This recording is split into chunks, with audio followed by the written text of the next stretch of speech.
Assalamualaikum warahmatullahi wabarakatuh. Waalaikumsalam warahmatullahi wabarakatuh. Allahu akbar, Allahu akbar, Allahu akbar, Allahu akbar, Allahu akbar, Allahu akbar. Allahu akbar kabira, walhamdulillahi katsira, wa subhanallahi bukrata wa asila. La ilaha illallah wallahu akbar. Allahu akbar walillahil hamd. Alhamdulillahi rabbil alamin. Al-qail fi kitabihil karim, walitukmilul iddata walitukabbirullaha ala ma hadakum.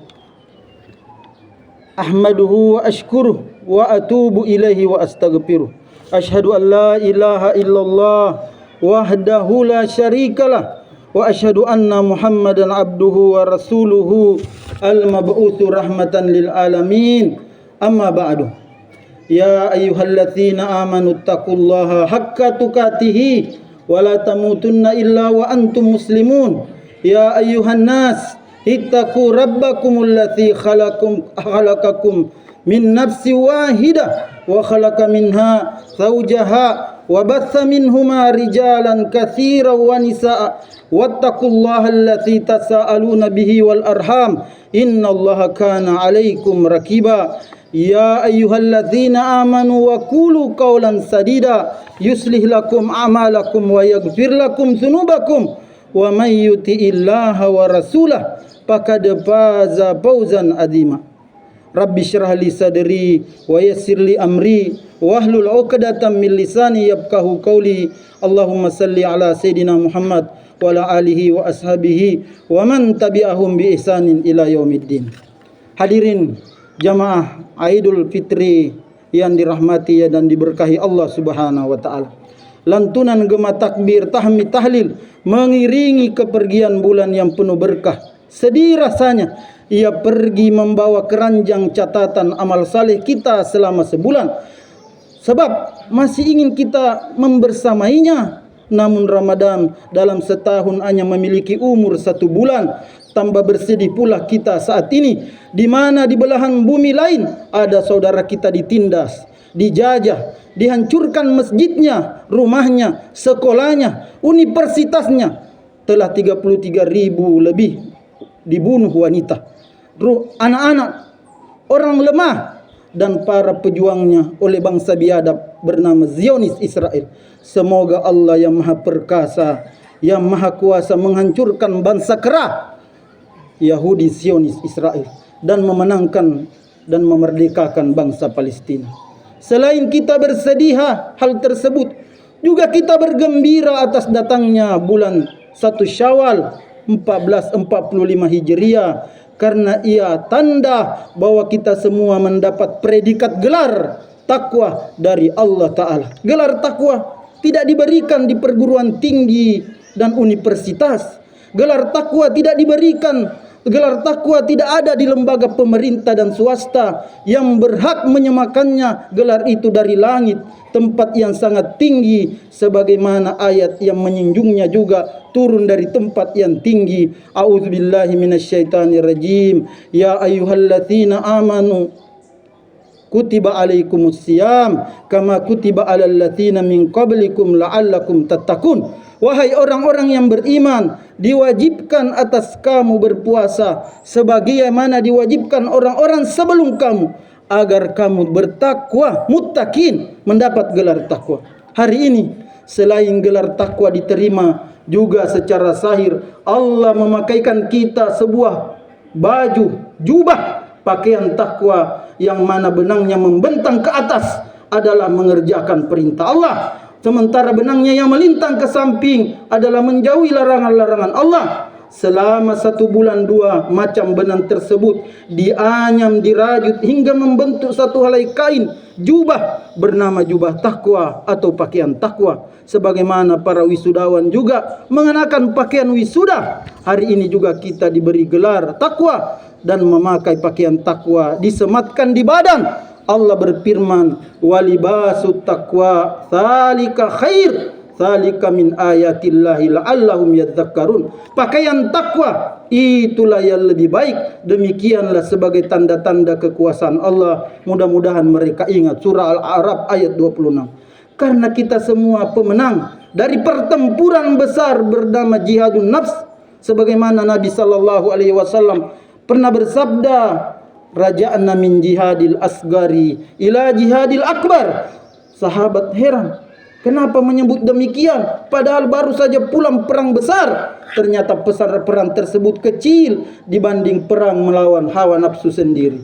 Sebagaimana udah ungkapan bijak mengatakan, mempertahankan kemenangan jauh lebih sulit daripada merebut kemenangan. Mulai hari ini hingga 11 bulan ke depan, setan atau iblis berusaha keras merebut kemenangan yang kita, supaya melepas pakaian takwa yang telah dikenakan dengan berbagai cara. Hal ini diungkap di dalam Al-Quran, sebagaimana setan bersumpah akan menggoda anak cucu Adam dari berbagai arah dan cara. Thumma la'atiyannahum min baini aydihim wa min khalfihim wa an aymanihim wa an syama'ilihim. Kemudian pasti aku mendatangi mereka dari depan, dari belakang, dari kanan, dari kiri, dan engkau tidak akan mendapati kebanyakan mereka bersyukur. Jamaah Idul Fitri yang dimuliakan Allah Subhanahu wa taala, timbul pertanyaan, bagaimana cara mempertahankan gelar takwa dan pakaian takwa? Jawabannya pertama, harus senantiasa kita pelihara keikhlasan dalam melaksanakan seluruh ibadah kepada Allah. Ibadah puasa adalah ibadah satu-satunya yang menekankan niat ikhlas pada malam harinya. Meskipun amalan lain menekankan keikhlasan, namun ibadah puasa mempunyai kedudukan khusus di sisi Allah. Sebagaimana hadis qudsi, Allah berfirman, qala Allah Ta'ala, kullu amalin ibnu Adam lahu illa siyam fa innahu li wa ana ajzi bih wasyamu junnah. Allah Ta'ala berfirman, seluruh anak cucu Adam, amal anak cucu Adam untuk dirinya kecuali puasa. Sesungguhnya puasa itu untukku dan aku akan yang memberi balasan. Puasa adalah perisai. Hadis riwayat Bukhari dan Muslim. Hadis di atas menarik. Kenapa puasa ini Allah yang memberi balasan? Ternyata satu-satunya ibadah yang terbebas dari penyakit riya adalah puasa. Salat bisa tersusupi riya, haji bisa tersusupi riya, sedekah bisa tersusupi riya.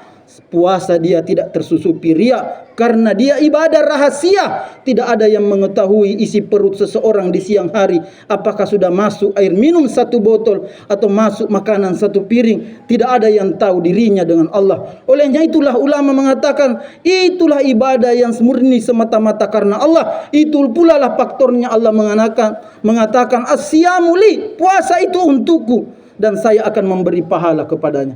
Karena ibadah puasa menambah keikhlasan, sehingga itu setelah Ramadan lanjutkan kembali dengan ibadah puasa sunnah, yakni puasa 6 hari di bulan Syawal. Juga biasakan puasa Senin Kamis, puasa Daud atau puasa putih Ayyamul Bid. Setan mengakui tidak sanggup menggoda hamba yang ikhlas beribadah. Allah berfirman, qala fabiba rahmatika la ugwiyannahum ajmain illa min ibadikal minhumul mukhlasin. Iblis menjawab, demi kemuliaanmu pasti aku akan menyesatkan mereka semua kecuali hamba-hambamu yang terpilih ikhlas di antara mereka. Jadi milikilah keikhlasan dalam beribadah. Yang kedua jamaah, istiqamah mengendalikan diri selama 11 bulan ke depan. Allah berfirman tentang perintah istiqamah atau konsisten dalam sifat-sifat baik seperti mengendalikan diri. Allah berfirman, fastaqim kama umirta wa man taba ma'aka wa la tatgau innahu bima ta'maluna basir. Maka tetaplah kau di jalan yang benar sebagaimana telah diperintahkan kepadamu, juga orang-orang yang bertobat bersamamu, dan janganlah kau melampaui batas. Dia Maha melihat terhadap apa yang kamu bekerjakan. Sejatinya ibadah puasa suatu amalan yang mendidik diri kita berusaha dikendalikan. Sebab orang yang tidak dapat mengendalikan dirinya dalam kehidupan akan jatuh dalam kebinasaan dan kehancuran. Coba kita renungkan bagaimana ibadah puasa mendidik jiwa dan nafsu kita. Ketika di siang hari rasa haus datang dan air minum yang halal ada, namun kita tidak mau meminumnya hingga tiba terbenam matahari. Inilah latihan pengendalian diri. Artinya ketika setelah Ramadan ada minuman keras, ada narkoba ditawarkan kepada seorang pemuda, kepada masyarakat, kepada anda jamaah, maka bisalah ditolak bahwa beritahu engkau minuman halal saja di siang hari enggan saya meminumnya 1 bulan lamanya. Saya tidak mau meminumnya minuman halal, tapi saya tidak mau meminumnya. Sementara itu yang kau suguhkan kepada saya, yang kau suruhkan saya untuk membelinya, minuman yang disebut oleh Allah najis, rijsun min amali syaitan, najis dan perbuatan syaitan. Sebagaimana Nabi bersabda, najisnya narkotika apapun mereknya, najisnya minuman keras apapun mereknya. Nabi bersabda, man syaribal khamra wa thakira lam tuqbal lahu salatuhu arba'ina sabah. Siapa yang mengkonsumsi atau memakan uang dari narkoba, lam tuqbal lahu salatuhu arba'ina sabah, tidak diterima salatnya selama 40 hari 40 malam. Waliyahzubillah.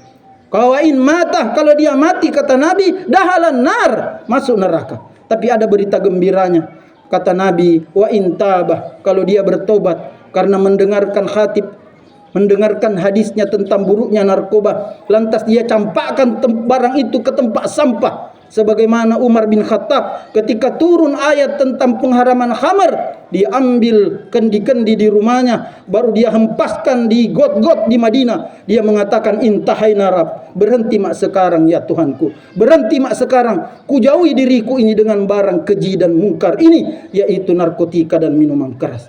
Hadirin jamaah salat Idul Fitri rahimakumullah. Begitu pula jika 11 bulan ke depan ada yang menawarkan makanan haram, baik itu bersumber yang haram seperti sogok menyogok, korupsi, maka kita tidak kuat menolaknya, sebab telah dilatih selama sebulan. Makanan halal pun di siang hari tidak mau dan enggan kita makan, maka tentu saja yang halal atau sublat kuat dijauhi. Inilah makna lain puasa, menjadi perisai pelindung dari serangan senjata setan, dari syahwat perut dan syahwat di bawah perut. Allahu Akbar, Allahu Akbar, Allahu Akbar, la ilaha illallah, wallahu akbar, walillahil hamd. Para jamaah, ada satu kisah menarik tentang pengendalian diri, dan ini bagus direnungkan. Ada seorang budak bernama Mubarak. Budak, dia disuruh tuannya, Mubarak, ambilkan saya buah delima yang masak. Maka dipanenlah delima itu oleh Mubarak, 1 keranjang. Ketika dibawa delima itu kepada tuannya Mubarak ini mencicipi buah pertama, dia merasa masam. Kenapa tidak manis? Mungkin saya salah pilih. Dicoba lagi buah yang kedua, dia juga merasa masam, tidak manis. Ditaruh lagi, kemudian mengambil yang ketiga, tidak ada yang manis. Maka heranlah, marahlah majikan Mubarak. Hei Mubarak, masa kau tidak bisa bedakan yang mana buah manis, yang mana buah masam? Sekian lama kau menjaga kebun ini. Apa kata Mubarak? Wallahi, demi Allah, saya tidak pernah menyalahgunakan wewenangku menjaga kebun ini. Saya hanya disuruh menjaga, tidak disuruh memakan buahnya. Hingga hari ini saya tidak bisa membedakan mana buah delima yang manis, mana buah delima yang masam, yang kecut. Maka heranlah majikan ini, dia tidak percaya. Maka dia pergi bertanya kepada keluarga Mubarak dan tetangga-tetangganya. Wahai tetangga Mubarak, wahai sanak famili Mubarak, pernahkah dia bawa pulang kepadamu buah delima? Bilang, tidak pernah, kami tidak pernah memakan buah delima. Ditanya tetangga, apakah pernah Mubarak engkau lihat menenteng delima masuk ke rumahnya? Tidak pernah saya melihat. Maka terkesimalah ini majikan. Lalu dia mengatakan kepada Mubarak, wahai Mubarak, ada putriku satu-satunya, belum menikah. Satu-satu anakku ini perempuan, belum menikah. Saya minta pendapat engkau, siapakah laki-laki yang pantas dia kunikahkan dengan? Mubarak menjawab, orang Yahudi kalau menikahkan putrinya kepada laki-laki yang kaya raya. Orang Nasrani kalau menikahkan putrinya kepada laki-laki yang gagah. Sementara kita umat Islam disuruh memilih agamanya. Wahai Tuanku, pilihlah yang bagus agamanya, yang bertakwa, yang mengendalikan dirinya. Maka Tuhannya menjawab, di manakah ku cari orang seperti itu wahai Mubarak? Di manakah orang gerangan seperti itu? Ya, Tuhan tentu mengetahuinya. Orang yang paling bertakwa di kota ini. Dia mengatakan, saya tidak mendapatkan orang yang paling bertakwa, orang yang paling kuat mengendalikan dirinya selain engkau. Kau yang paling bertakwa itu. Saya nikahkan engkau dengan putriku, wahai Mubarak. Mubarak berkata, wahai Tuhan, pikir matang-matang. Kita ini tidak sekupu, tidak selepel. Saya budakmu. Anakmu adalah engkau tuanku, dan anakmu adalah putrimu. Adalah saya bagian daripada majikan. Tidak, saya telah kuputuskan, kunikahkan engkau dengan dia. Apa yang terjadi Bapak Ibu dari orang yang mengendalikan dirinya dari makanan syubhat haram ini? Menikahlah ini orang, dan lahirlah ulama besar bernama Abdullah bin Mubarak, seorang ulama perawi hadis terkenal, yang sehingga dia populer kisahnya. Dia yang menceritakan dirinya, di balik anaknya itu ada menjadi seorang ulama yang tersok. Allahu Akbar, Allahu Akbar, la ilaha illallah, wallahu akbar, walillahil hamd. Demikian juga di siang hari setelah Ramadan, kalau ada perempuan yang menggoda, ya, ada yang menggoda kita tugas keluar kota, atau perempuan digoda teman kantornya, maka dia mengatakan, "Hei, ku kasih tahu engkau, 1 bulan lamanya saya halal istriku tidak kusentuh di siang hari. Kasih tahu engkau, 1 bulan lamanya halal suamiku bagi saya tidak menyentuhnya di siang hari. Engkau bagi saya haram, tidak diikat pernikahan. Saya tidak mau menuruti hawa nafsumu, dan saya tidak mau mengkhianati suamiku." Itulah kekuatannya orang berpuasa. Dia sanggup mengendalikan nafsu perut dan nafsu di bawah perut. Allahu Akbar, Allahu Akbar, Allahu Akbar, Allahu Akbar. La ilaha illallah, Allahu Akbar, walillahil hamd. Hal yang ketiga, tidak merusak gelar takwa, pakaian takwa kita adalah menjauhi perbuatan durhaka. Jangan pernah durhaka kepada ibu bapak.